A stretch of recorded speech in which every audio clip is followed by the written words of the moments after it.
I used to be in charge of the visa section at the CIA's consulate at Jeddah, the principal city of the Hejaz in western Saudi Arabia. There, for a year and a half, I issued visas to terrorists recruited by the CIA and its asset, Osama bin Laden. At the time, I thought it was basically visa fraud. Somebody was paying $2,500 bribes to State Department officials.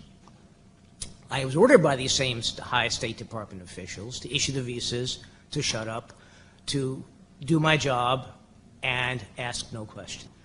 It wasn't one of these things where they wanted to visit their father in America, there was a question of where they worked, that sort of thing. It was basically, two Pakistanis came to me one day and said, we want to go to a trade show in America.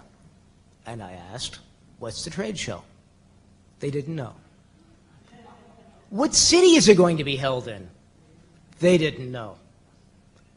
And I asked a few more questions, and I said, no, visa denied. You haven't proved to me that you're going to come to the United States, accomplish your business, and then return home. Well, a few minutes later, I had a phone call from a CIA case officer assigned to the commercial section. Issue the visas. And I said, no. And he said, well, it's important they get a visa. And I said, no. And a few minutes later, he was over talking to the chief of the consular section. Reversed me, issued the visas, and these guys took off. And he got his visa for national security reasons. And this went on for a year and a half. And I protested this. I protested to the Counselor for Consular Affairs in Riyadh. I protested to the Bureau of Consular Affairs in Washington. I protested to the State Department's Inspector General. I protested to the State Department's Office of Diplomatic Security. I talked about this to the FBI, to the Justice Department's Office of Professional Responsibility, and I went to a couple of congressional committees. And by and large, I was told, shut up. You don't know what you're talking about. This is a difference of opinion. You don't know what you're doing. You're far too junior to question the Consul General. And about the same time, I ran across two people, one of whom was a government official, and another one was a person attached to a local university here in Washington.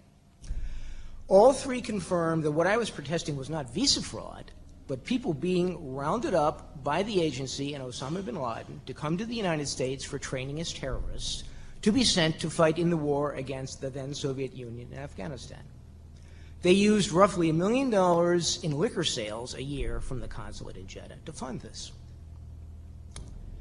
And you might ask, well, as the Washington Legal Times did, that was then. This is now, 15 years later.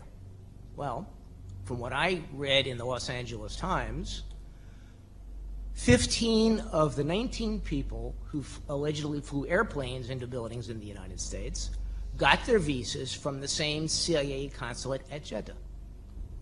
And according to a journalist in Florida, Sidney Friedberg, a Pulitzer Prize-winning journalist, they got this through the Visa Express program, where you handed in your documents, and they packed them off in a bunch of other documents, people traveling to the States for a legitimate reason with a legitimate travel agency. Well, Celerino Castillo, the former DEA officer, told me this was common practice for the CIA in Central America.